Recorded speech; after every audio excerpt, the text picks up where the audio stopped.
ଆମେ ଭୁବନେଶ୍ୱର ଅଛୁ। ଆମ ସହିତ ଅଛନ୍ତି ଯାତ୍ରା ଜଗତର ସବୁଠାରୁ ଚର୍ଚ୍ଚିତ ମୋ ପ୍ରିୟ ବାବା ଅଛନ୍ତି। ଉତ୍କଳ କଳାକାର ସ୍ୱାଗତ କରୁଛି। ଆଜ୍ଞା ନମସ୍କାର। ମୁଁ ହେଉଛି ବର୍ଷିଆନ କଳାକାର ଅଶୋକ ରାଉତ। এই ବରୁଣେଶ୍ୱର ମେଳାରେ ପାଞ୍ଚଟା ପାର୍ଟି ବର୍ତ୍ତମାନ ତା ମଧ୍ୟରେ ଦୁର୍ଗା ମନ୍ଦିର ବି ଗୋଟିଏ ପାର୍ଟି ଦୁର୍ଗା ମନ୍ଦିର ବର୍ତ୍ତମାନ ଅଛି।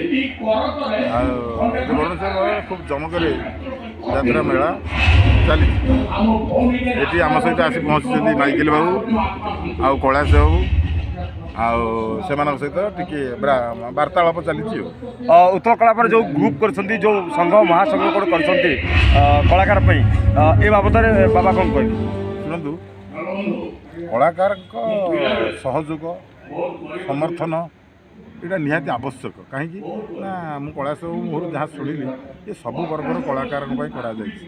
ଭଜନବାଲାଙ୍କ ପାଇଁ କରାହେଇଛି, କୀର୍ତ୍ତନବାଲାଙ୍କ ପାଇଁ କରାହେଇଛି, ଦାସକାଠିଆବାଲାଙ୍କ ପାଇଁ କରାହେଇଛି, ସମସ୍ତ ଫିଲ୍ମ ପାଇଁ ଆର୍ଟ ଯେଉଁମାନେ କରୁଛନ୍ତି, କଳାର ପଥର ମୂର୍ତ୍ତି ଯେଉଁମାନେ କରୁଛନ୍ତି, ଚିତ୍ରକର ଯେଉଁମାନେ କରୁଛନ୍ତି, ସେ ସମସ୍ତ ସବୁ ବର୍ଗର କଳାକାରଙ୍କ ପାଇଁ ଏଠି ସ୍ଥାନ ଅଛି।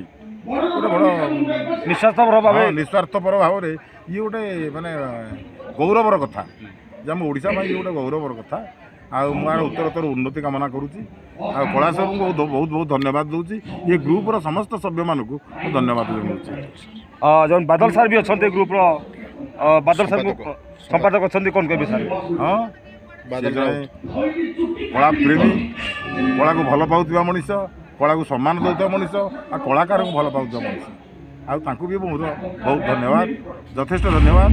ଆଉ ସେ ସମ୍ମାନ ପାଇବା ଲୋକ ଉପଯୁକ୍ତ। ବାଦଲ ଏବେ ତ ଭୁବନେଶ୍ୱରରେ ଚାଲିଛି 5ଟି ପାର୍ଟି। ବାବୁ କ'ଣ କହିବେ? ବାବା ଗୋଟେ ଭିନ୍ନ ଲାଗୁଛି, ଭିନ୍ନ ପାର୍ଟି, ସବୁଠାରୁ ବଡ଼ ବଡ଼ ପାର୍ଟି ପଡ଼ିଛନ୍ତି। କ'ଣ ମେଳାର ପ୍ଲସ୍ ପଏଣ୍ଟ କ'ଣ କହିବେ?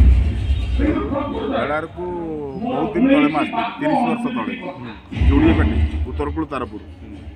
ଏବେ ଯେତେବେଳେ 5ଟା ପାର୍ଟି ବହୁତ ଉନ୍ନତି କରିନାହିଁ। ଯୋଡ଼ିଏ ପାର୍ଟିରେ ଯେମିତି ଲୋକ ଗହଳି ହେଉଥିଲେ, ବର୍ତ୍ତମାନ 5ଟା ପାର୍ଟିରେ ବହୁତ ପରିମାଣର ଲୋକ ଆସୁଛନ୍ତି, ବହୁତ ଦୂର ଦୂରାନ୍ତରୁ ଆସୁଛନ୍ତି। ଆମେ ଦେଖୁଛୁ ଯାତ୍ରା ବହୁତ ଦିନରେ ଗହଳି ହେଉଛି, ରାତିରେ ବି ଯାତ୍ରା ବହୁତ ଗହଳି ହେଉଛି। ଯାତ୍ରା ଦେଖିବା ପାଇଁ ବହୁତ ଦର୍ଶକ ଆସୁଛନ୍ତି ଏ ଯାଜପୁର ଜିଲ୍ଲାରେ। ଯାଜପୁର, ଭଦ୍ରକ, ଆମର ଏମିତି ଓଡ଼ିଶାର ପୁରା ପଲ୍ଲୀରୁ, ଏଇ ତ ଆପଣମାନେ ଆସିଛନ୍ତି ଖୋର୍ଦ୍ଧା, ନୟାଗଡ଼, ବାଙ୍କି, ସେପଟରୁ ଆସିଛନ୍ତି। ଏମିତି ଓଡ଼ିଶାର ପ୍ରାୟ ଜାଗାରୁ ଏଠିକି ଲୋକ ଆସୁଛନ୍ତି। ବହୁତ ବଢ଼ିଯାଇଛି ପୁରା। ଆପଣ ଖଣ୍ଡଗିରି ପାଇଁ କେତେ ପ୍ରିପାରେସନ୍, କେଉଁ ନାଟକ ନେଇକି ଅସ୍ତ୍ର କରିବେ? ଯେହେତୁ ବିଭିନ୍ନ ପାର୍ଟି, ବିଭିନ୍ନ ମାନେ ଚୌଧୁରୀ ପାର୍ଟି ପଡ଼ିବେ ବୋଲି ସୂଚନା ମିଳୁଛି, ଆପଣ କେଉଁ ନାଟକ ନେଇକି ଅସ୍ତ୍ର ଯିବେ? ଅସ୍ତ୍ର କ'ଣ ନୂଆ କଥା ଲାଗୁଛି ଯେ ଯୁଦ୍ଧ କତ୍ରୀକୁ ଯିବା ଭଳିଆ ଲାଗୁଛି। ପ୍ରକୃତ ଯୁଦ୍ଧ କ୍ଷେତ୍ର କୁମ୍ଭମେଳା ସେଇଟା। ସେଠି ଆମର ଏଇ ନାଟକ ଯଦି ହେବ, କାନ୍ଦନା ତ ଲୁହ ସରିଯିବ, ଦୀପକ ଜେନାଙ୍କ ରଚନା, ଭଲ ହେଇଛି ନାଟକ। ଏଠି ବି 3 ଦିନ ଚାଲିଲା, ଖଣ୍ଡଗିରିରେ ବି ସେମିତି 3-4 ଦିନ ଚାଲିବ। ଆଶା ଆଉ ବିଶ୍ୱାସ। ବାବା ଆଜି ଯେଉଁ ନାଟକ ପଡ଼ିଛି, ଏ ନାଟକର ଗୋଟେ ଛୋଟିଆ ସଳାପ କହିଲେ ଆମ ଚ୍ୟାନେଲ୍ ମାଧ୍ୟମରେ। ପୁଅରେ ସ୍ୱାମୀ ସ୍ତ୍ରୀର ସମ୍ପର୍କ କ'ଣ? ପ୍ରଜାପତିକୁ ଖୁବ୍ ସତର୍କତା ସହିତ ଧରିବାକୁ ପଡ଼ିଥାଏ, ଜାଣିଛୁ ନା? ଶକ୍ତକିରି ଧରିଲେ ପ୍ରଜାପତିର ମରିଯିବ, ହାଲକାକିରି ଧରିଲେ ପ୍ରଜାପତିର ଉଡ଼ିଯିବ। ଉଡ଼ିଗଲାନି ଆମ ପ୍ରଜାପତିର ସବୁଦିନ ପାଇଁ ଉଡ଼ିଗଲା। ସପରେ ପୁଣି ଥରେ ମାଇକେଲ ଯୋଡ଼ିଛନ୍ତି ଉତ୍କଳ କଳାକାର ରିପୋର୍ଟର ହିସାବରେ, କ'ଣ କହିବେ? ମାଇକେଲକୁ ବହୁତ ଧନ୍ୟବାଦ। Michael ଜିରୋରୁ hero.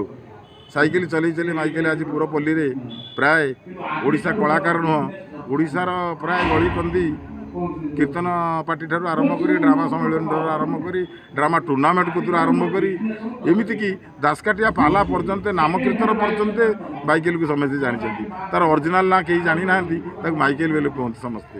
ଆଉ ସେ ମୋ ପୁଅ ହିସାବରେ ମୁଁ ତାକୁ ବହୁତ ଧନ୍ୟବାଦ ଦେଉଛି। ଆଉ ନିଜ ପାଇଁ ଗୋଟେ ନିଜେ ପରିଚୟ ସୃଷ୍ଟି କରିପାରିଛି, ଏଇଟା ହେଉଛି ବହୁତ ଧନ୍ୟବାଦ ତାକୁ। ଶୁଣୁଥିଲେ ସିଧାସଳଖ ମୋ ବାବାଙ୍କର ଭିଜୁଆଲ୍। ଇଏ ଥିଲା ଭୁବନେଶ୍ୱର ଉତ୍କଳ କଳାକାର ଗ୍ରାଉଣ୍ଡ ଜିରୋ ରିପୋର୍ଟ।